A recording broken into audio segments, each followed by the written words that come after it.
Bonjour tout le monde, j'espère que vous allez bien. On se voit dans la troisième vidéo pour les formats des fichiers SIG. Nous avons les axes suivants. Le système d'information géographique. Deuxièmement, le format de fichier vecteur. Troisièmement, les autres formats vecteurs pris en charge par QGIS.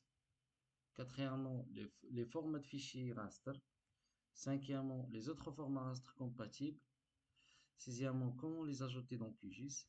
Et dernièrement, des bonnes pratiques. Un système d'information géographique permet de collecter, stocker, analyser et visualiser des données spatiales. Dans notre cas, on va utiliser le logiciel QGIS, qui est un logiciel open source. Chacun peut modifier dans sa structure d'origine. Le logiciel est libre et gratuit, multiplateforme et supporte un très grand nombre de formats. Nous avons deux grandes familles de données. Les données vecteurs, qui est une représentation géométrique des points, lignes, polygones. Les données raster, comme les images. Dans notre cas, nous avons par exemple les cartes, les satellites, les images satellitaires, les orthophotos, les MNT et les MNS.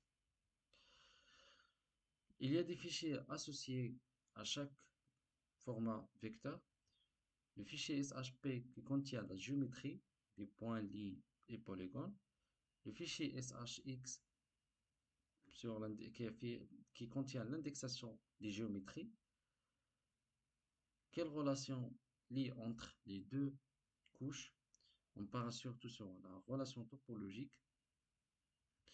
Les fichiers DBF qui contiennent les données attributaires. Le fichier PLG pour la projection spatiale. Le fichier CPG pour l'encodage des caractères. Et le fichier QPG pour la projection QGIS. Autre format vecteur pris en charge par QGIS. Nous avons le GeoJSON pour les services web. Le KML et KMZ qui est développé par Google. Le GeoPackage pour les projets complexes, il contient plusieurs géométries, également des tables attributaires, etc. DXF, DWG, ce sont des fichiers AutoCAD qu'on peut importer sur QGIS. Le fichier CSV pour les fichiers Excel.